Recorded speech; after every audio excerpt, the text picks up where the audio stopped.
سارے حسین اہل عزا کا ہو سلام، خشک تھے سب کے گلے پھر بھی نہ مانگا پانی۔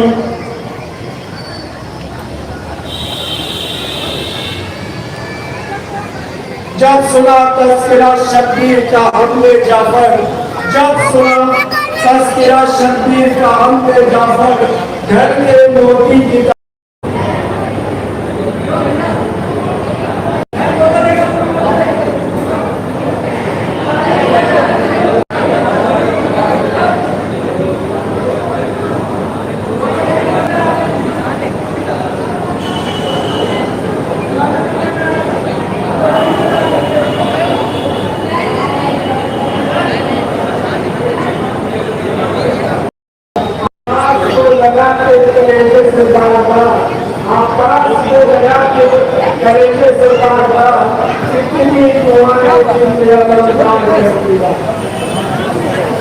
یہاں پر جو کھاتے والے اپنا موبائل اپنا پرس اپنے بچوں کا پورا دھیان رکھے۔ مدنی مجلس والے مولانا آپ سارے سب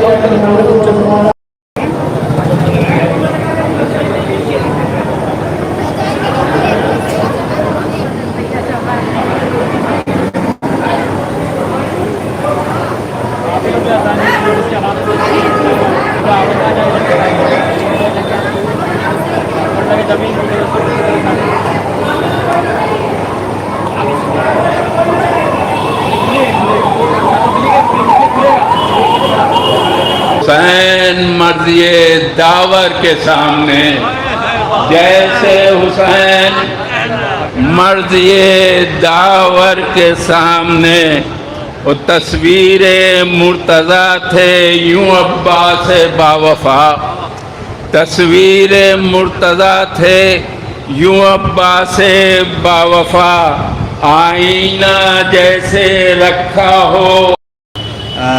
وقت ہو چکا ہے، میں نوحہ خان رضوان علی دانش سے کہتا ہوں وہ جب تک نوحہ پیش کریں، جب تک مولانا آ رہے ہیں وہ نوحہ پیش کریں تو بہتر رہے گا۔ ایک نعرہ سلوات۔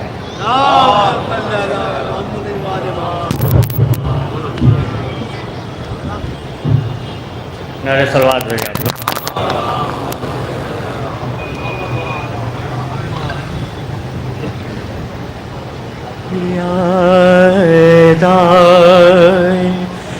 سکینہ تو چچا لوٹ کے آنا، پیاسی ہے سکینہ، اے باد صبا جا کے ہم کو بتانا، پیاسی ہے سکینہ،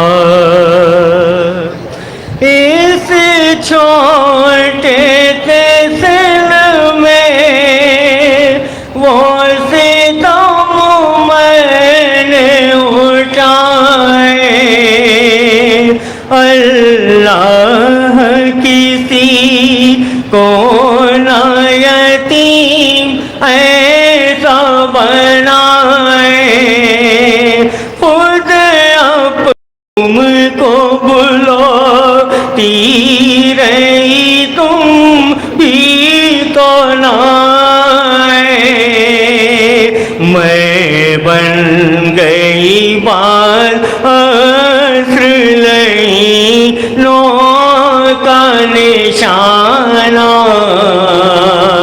پیاسی ہے سکینہ، پانی کی طلب مجھ کو کھلاتی رہی ٹھوکریں، اصغر کی لحد پر تھا مجھ سے بھی چھوٹا میرا بھیا میرا اصغر، شرمندہ میں ہو جاتی چچا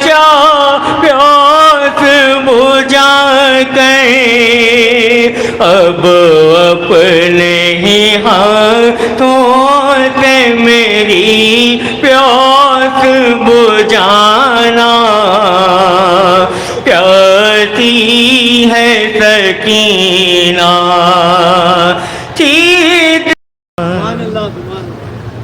حضرات، جیسا کہ آپ کو علم ہے، اس مجلس کو آفتاب شریعت مولانا قبیل جواد صاحب قبلہ خطاب کریں گے، وہ تشریف لا چکے ہیں۔ ان سے گزارش کرنا چاہتا ہوں کہ یہ پروگرام جو ہے ویسے تو تمام مومنین کا پروگرام ہے، لیکن اس کا انتظام کرتی ہے انجمن رضاکارانہ حسینی، اور جو تقریباً 7 دہائیوں سے اس علم کا انتظام کرتی چلی آ رہی ہے۔ تو آپ سے گزارش ہے کہ 1 مرتبہ سورہ حمد اور 3 مرتبہ سورہ توحید کی تلاوت فرما کر انجمن رضاکارانہ حسینی کے تمام مرحومین کو بخش دیں۔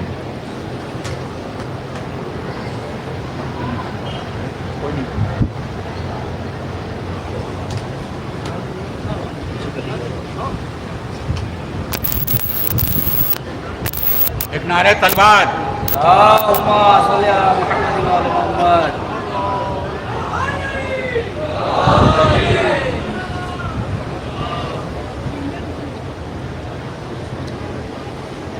ایک اعلان سماعت فرما لیں کہ کل بڑے امام باڑے میں 1 بجے دن میں قلب جواد صاحب کے فرزند ارجمند مولانا قلب احمد صاحب کا بیان ہوگا، آپ حضرات اس میں شرکت فرمائے۔ کل 1 بجے دن میں بڑے امام باڑے میں۔ ایک نعرہ سلوات۔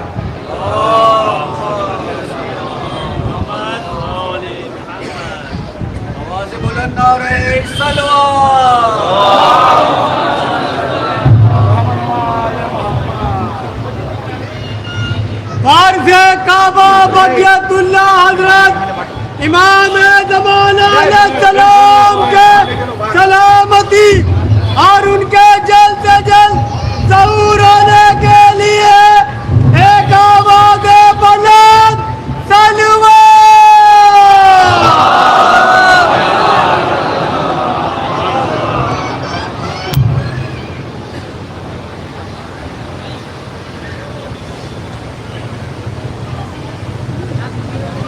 فاتحہ۔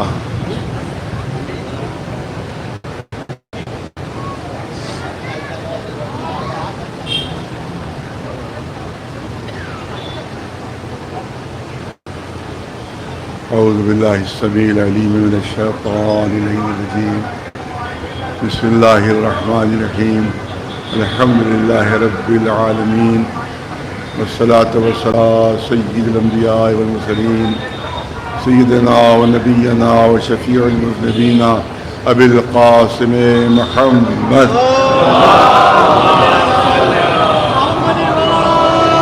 اہل بیت الطیبین الطاہرین المعصومین۔ اما بعد، فقد قال امام جعفر الصادق علیہ السلام: السلام علیکم ایھا العبد الصالح المطیع للہ ولرسولہ ولنبی المؤمنین وللحسن والحسین سلام اللہ علیہم اجمعین۔ صلوات بھیجے پر محمد وعلی محمد۔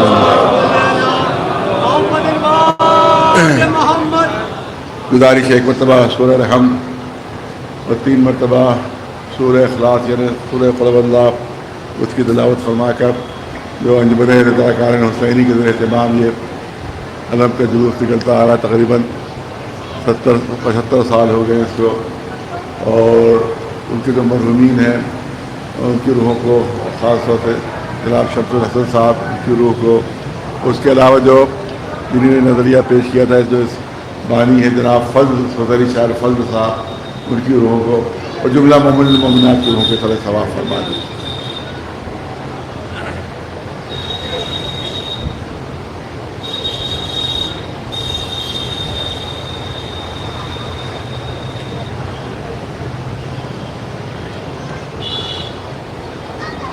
ظاہر کے مجلس جلوس کی مجلس ہے جو مختصر رہتی ہے، تفصیلی بیان کا موقع نہیں ہوتا ہے، لیکن وہ زیارت جو ہمارے چھٹے امام امام جعفر صادق علیہ السلام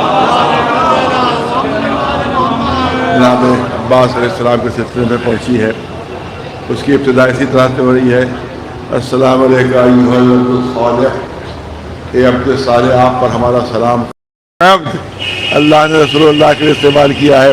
کوئی کہے جمعرات کے منکر ہیں، معراج نہیں پڑھنا ہے، جمعرات کے منکر وہ کہتے ہیں کہ صاحب بندہ کہہ دیا تو کون سا شرف ہو گیا، عبد کہہ دیا تو کون سا شرف ہو گیا؟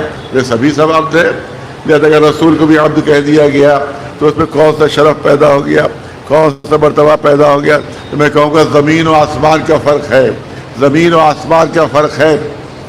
ہم اپنی زبان سے اپنے کو اللہ کا بندہ کہیں، ہم اپنی زبان سے اپنے کو اللہ کا بندہ کہیں تو بہت معمولی بات ہے، لیکن اللہ کسی کو محبت سے اپنا بندہ کہہ کر پکار لے تو ابدیت کو معراج مل جاتی ہے. ایک صلوات میرا نواز محمد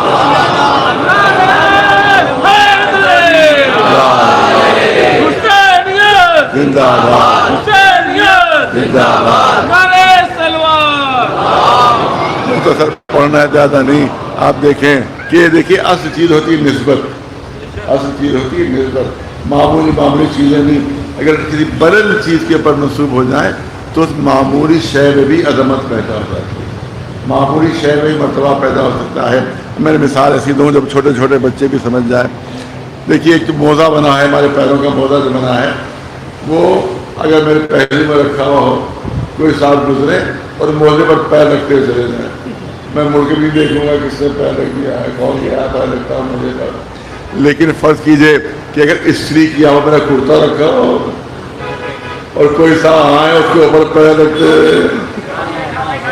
چلے جائیں تو جتنی شکنیں کرتے ہوئے پڑے گی اتنی میری ماتھے پہ پہنچ جائیں گی. ارے صاحب آپ اندھے ہیں، دکھائی نہیں دیتا، استری کیا کرتا یہاں پر رکھا ہوا تھا، ارے آپ اس پر چڑھتے چلے گئے، اس پر پیر رکھتے چلے گئے، بگڑے مگر کوئی لڑائی جھگڑے کی نوبت نہیں آئی. بگڑ گئے، بہت کو باتیں سنائی، ارے صاحب آپ کو دکھائی نہیں دیتا، مگر کوئی لڑائی جھگڑے کی نوبت نہیں آئی. لیکن اگر سر کی پگڑی رکھی ہوئی ہو، سر کی پگڑی رکھی ہوئی اور کوئی ٹھوکر مارتا ہوا چلا جائے تو اگر یہ سمجھ میں آئے گا جان بوجھ کر کیا ہے تو لاٹھیاں چل جائیں گی. ایک سوال میرے فرق کیا ہوا؟ بتائیے فرق کیا ہوا؟ جو موزہ ہے وہ بھی اسی سوت کا دھاگے کا بنا ہوا. آپ دیکھیں عزت کتنی بڑھ گئی، عظمت کتنی پیدا ہو گئی. توجہ کرنا چاہتا ہوں، یہ مسجد جو بنی یہ ہم نے کہا کہ اللہ کا گھر ہے. بہت توجہ ہوتا، فرق محسوس کیجیے. ہم نے کہا اللہ کے گھر ہے، اللہ نے آ کر نہیں کہا کہ میرا گھر ہے. کوئی مسجد بنے تو اللہ نے آ کر کہا یہ میرا گھر ہے. ہم نے کہا کہ اللہ کا گھر ہے. جب ہم نے نسبت اللہ کی طرف دے دی تو اتنا شرف پیدا ہو گیا. تو جس گھر کو ہم بنائیں اور اللہ کی طرف نسبت دے دیں تو اس میں شرف پیدا ہو جائے گا. اگر کسی گھر کو اللہ خود اپنی طرف منسوب کر دے تو اس گھر میں کتنی عظمت پیدا ہو جائے گی. ایک صلوات بھیجے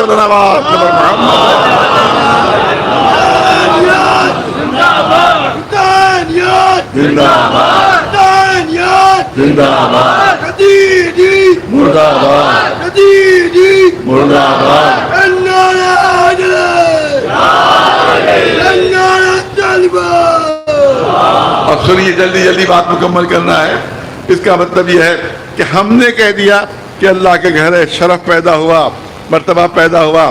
لیکن اگر کسی گھر کو اللہ نے اپنا گھر کہہ دیا کہ یہ بیت اللہ ہے، بیت اللہ، تو انبیاء کے سر بھی اس طرف جھک رہے ہیں، رسولوں کے سر بھی اس طرف جھک رہے ہیں، اماموں کے سر بھی اس طرف جھک رہے ہیں، کیونکہ اللہ نے اس کو خود اپنی طرف منسوب کر دیا، خود اپنی طرف منسوب کر دیا. بہت توجہ رہے، بہت توجہ رہے. کعبہ جو بنا تھا وہ انہی پتھروں سے بنا کہ جو عام طور سے گھر بن رہے تھے عرب والوں کے، انہی پتھروں سے بنا تھا. صرف ایک پتھر جنت سے آیا تھا جو حجر اسود، ورنہ سارے پتھر وہی تھے کہ جسے عرب اپنے گھر بنا رہے تھے.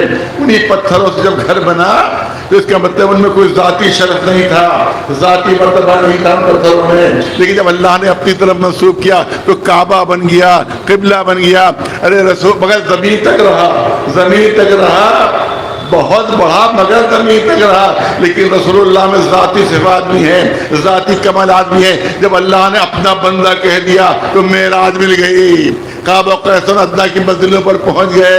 پوری توجہ رہے، کعبے میں ذاتی شرف نہیں تھا، ذاتی مرتبہ نہیں تھا، اللہ نے اپنی طرف منسوب کیا.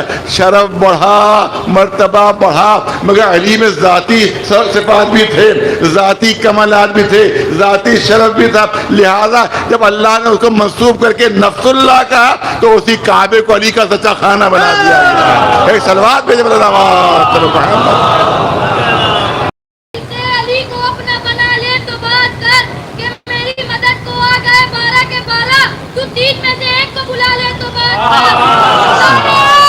حیدری یا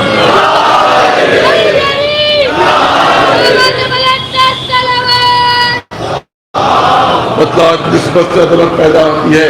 اب نہ کہنا کہ علم کی تعظیم کیوں ہے, اب نہ کہنا تعدیہ کی تعظیم کیوں ہے, اب نہ کہنا تعبیر کی تعظیم. یہ دیکھو کن کی طرف ہے. یہ نہ کہو کہ کپڑا وہی ہے کہ جو ہم خریدتے ہیں, یہ نہ کہنا کہ لکڑی وہی ہے جو ہم خریدتے ہیں. نہیں, جب تک ہمارے پاس رہی, ہماری طرف منسوب رہی, کوئی عزت و عظمت نہیں. وہی لکڑی, وہی کپڑا جب جناب عباس کی طرف منسوب ہو گیا جو تومنے کے لائق ہو گیا, تعظیم کے لائق. صلوات بھیجو نواز پر محمد. اب تقریباً یہی موضوع میرا 2 جملے یہاں بھی کرنا چاہتا ہوں. کہا جاتا ہے صاحب علم کی تعظیم کیوں ہو رہی ہے, یہ تو شرک ہو گیا. علم کی تعظیم کیوں ہو رہی ہے, تو بدعت. ذاتی کی تعظیم کیوں ہے, یہ تو شرک و بدعت ہے. اب میں پوچھنا چاہتا ہوں ان سے, بڑے بڑے مولوی چاہے کتنی کی لمبی داڑھی کیوں نہ ہو, آپ دیکھیں کہ ادھر 14 اگست آئی, ادھر 26 جنوری آئی, ادھر 14 اگست آئی, ادھر 26 جنوری آئی, مجمع میں بیٹھے ہوئے ہیں, ادھر ہندوستان کا پرچم بلند ہوا تو بڑی بڑی داڑیاں اٹھ کر تعظیم دے رہی ہے کہ نہیں, ہے کہ نہیں. بڑی بڑی داڑیاں اٹھ کر تعظیم دے رہی ہیں, بڑی بڑی پگڑیاں اس کے لیے اٹھ رہی ہیں. تعظیم ہندوستان کا پرچم, ہندوستان کا پرچم ادھر بلند ہوتا ہے. کسی کی ہمت نہیں کہ بیٹھا رہ سکے, تعظیم کے لیے اٹھنا پڑتا ہے. میں پوچھنا چاہتا ہوں کہ جو علم کو بدعت کہہ رہے ہو, علم کو شرک کہہ رہے ہو, یہ بتاؤ جب ہندوستان کے پرچم کی تعظیم کر رہے ہو تو اس پہ کیا مصلحت ہے, اس کا کیا فلسفہ ہے؟ 2 چیزیں ہو سکتی ہیں. یا تو واقعی قابل تعظیم سمجھتے ہو اس لیے اٹھ رہے ہو, ارے بہت توجہ رہے بچے, یاد کریں میرے جملوں کو. یا تو واقعی قابل تعظیم سمجھتے ہو اس لیے اٹھ رہے. ارے قابل تعظیم کیوں ہے؟ ارے ہندوستان کی آزادی کا پرچم ہے, ہندوستان کی آزادی کے پرچم ہے, اس کی تعظیم ہونا چاہیے, اس کی تقریب ہونا چاہیے. مجھے اتنا بتاؤ, ہندوستان کی آزادی کے پرچم ہمارے اوپر تعظیم واجب ہے, لیکن عباس کا علم جو ہے وہ تو دین کی آزادی کا پرچم ہے, وہ تو اسلام کی آزادی کے پرچم ہے, وہ تو شریعت کی آزادی کا پرچم. ایک سلوات بھیجے بلند آواز, ایک سلوات بلند آواز پر محمد والے. تو ایک صورت تو یہ ہوئی کہ واقعی قابل تعظیم سمجھ کر اٹھ رہے ہو, اور دوسری صورت اس سے زیادہ خطرناک ہے کہ قابل تعظیم نہیں سمجھتے اس کے بعد بھی اٹھ رہے ہو, قابل تعظیم نہیں سمجھتے اس کے بعد بھی اٹھ رہے. تو اسی کو تو تقیہ کہتے ہیں, اس کا بس سب کے سب تقیہ کر رہے ہو. ایک صلوات بھیجے آواز میں پر محمد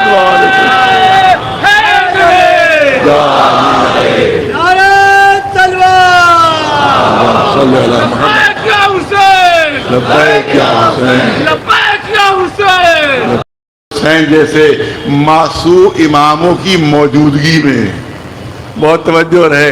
امام حسن اور امام حسین السلام کی معصوم شخصیتوں کی موجودگی میں جس عباس کی تمنا کی جائے, پوری توجہ رہے, جس کی تمنا کی جائے اس کو عباس کہتے ہیں. ایک صلوات ہے پر محمد.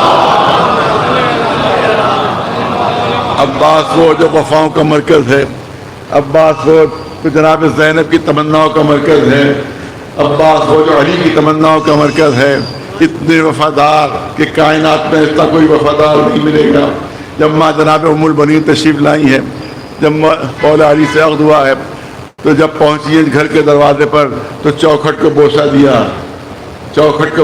گھر کے اندر داخل ہوئی تو شہزادیوں نے وہ مسند پیش کی کہ جس پر شہزادی بیٹھا کرتی تھی. تڑپ کر کھڑی ہو گئی, بے چین ہو گئی. شہزادوں, میں تمہاری ماں بن کر نہیں آئی ہوں, تمہاری کنیز بن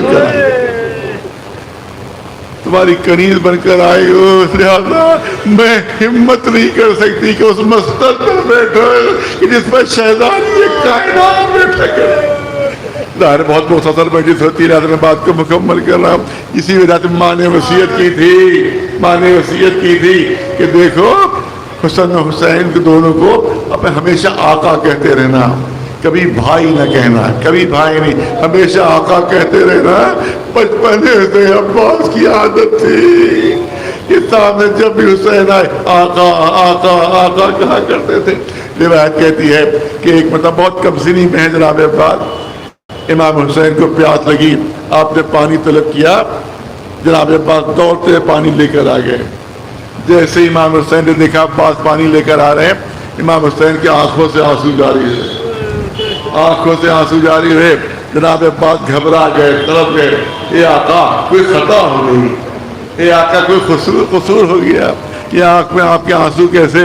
امام حسین فرماتے ہیں اے عباس اس وقت تو میرے پکارنے پر تم فوراً آ گئے، ایک وقت ہوگا میں تمہیں پکار رہا ہوں، میرا عباس کہاں ہے مگر تم جواب نہ دو گے۔ کم سنی کا عالم تھا، بچپنے کا عالم تھا، آقا سے یہ تو نہیں پوچھ سکے کہ کون سا وقت ہوگا اور میرا آقا مجھے پکارے اور میں جواب نہ دے سکوں۔ تاریخ کہتی ہے عباس نے سونا چھوڑ دیا، بستر پر جانا چھوڑ دیا، ایک رات گزری عباس نہیں سوئے، دوسری رات گزری عباس نہیں سوئے، 3 راتیں، روایت کہتی 7 راتیں گزر گئی مگر جناب عباس بستر پر نہیں ہے۔ جناب زینب کی نظر پڑی، کم سن عباس ہے مگر چہرے کا رنگ زرد ہے، بدن پر تھرتھری ہے، آنکھیں سرخ ہے، گھبرا کر پوچھا بھیا بان یہ تمہارا کیا حال ہو رہا ہے؟ پہلے تو نہیں بتایا، لیکن جب جناب زینب نے اپنے حق کی قسم دی تو پورا واقعہ پیش کیا۔ اس طرح سے میں پانی لے کر پہنچا تھا، میرے آقا نے کہا اس وقت میرے پکارنے پر آ گئے ہوگے، ایک وقت ایسا ہوگا کہ جب میں پکار رہا ہوں گا تم جواب نہ دو گے۔ میں یہ سمجھا کہیں ایسا نہ ہو کہ میں سو جاؤں اور میرا ہونا ترک کر دیا۔ یہ سننا تھا۔ جناب زینب نے ننھے سے عباس کا بازو تھاما، امام حسین کے سامنے لے کر آئی، اے بھیا آپ نے میرے ننھے سے بھائی سے کیا کہہ دیا؟ 7 راتیں گزر گئی ہیں، میرا عباس سویا نہیں۔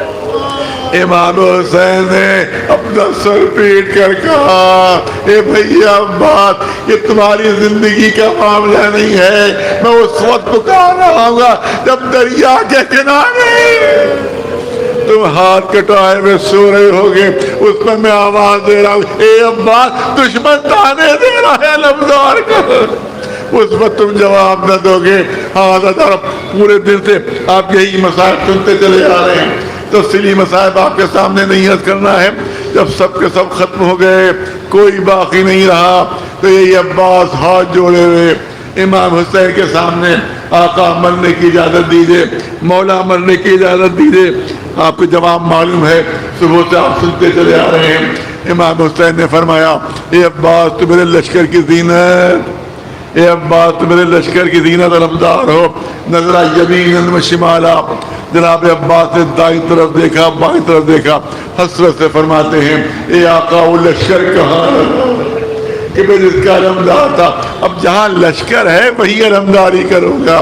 یہی وقت تھا کہ کچھ بچے خیموں سے فریاد کرتے ہوئے نکلے کہ ہائے پیاس ہمیں مالک ڈالی، ہائے پیاس ہمارا کلیجہ بھونے دے رہی ہے۔ اے عباس کتنے بچے پیاس سے دم توڑ چکے ہیں، لہذا ان کے لیے کچھ پانی کا اہتمام کرتے جاؤ۔ اب یہاں پر جو والد مرحوم قلب عابد صاحب مرحوم جو فرماتے تھے، میں چاہتا ہوں چند جملے اس کے پیش کر دیے، اور اس طرح سے وہ فرمایا کرتے تھے کہ جب جناب عباس کا علم چلا ہے تو اب سب کچھ جناب سکینہ اس وقت تمام بچوں کو لے کر خیمے کے دروازے پر آ گئی تھی۔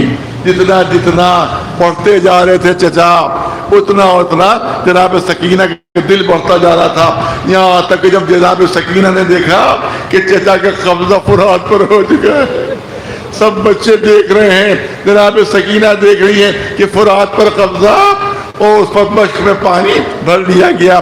اس کے بعد ایک دم سے دشمنوں نے پھر گھیرا، لیکن اب جناب سکینہ کو عباس تو نظر نہیں آ رہے تھے مگر علم نظر آ رہا تھا۔ جتنا جتنا علم بڑھتا جا رہا تھا، والد مرحوم فرماتے تھے کہ سکینہ کا دل بڑھتا جا رہا تھا۔ اس کے بعد کہتے یہ کہا کہ علم جھکا، ادادارو کیا ہو، عباس کے ایک ہاتھ کٹ گیا،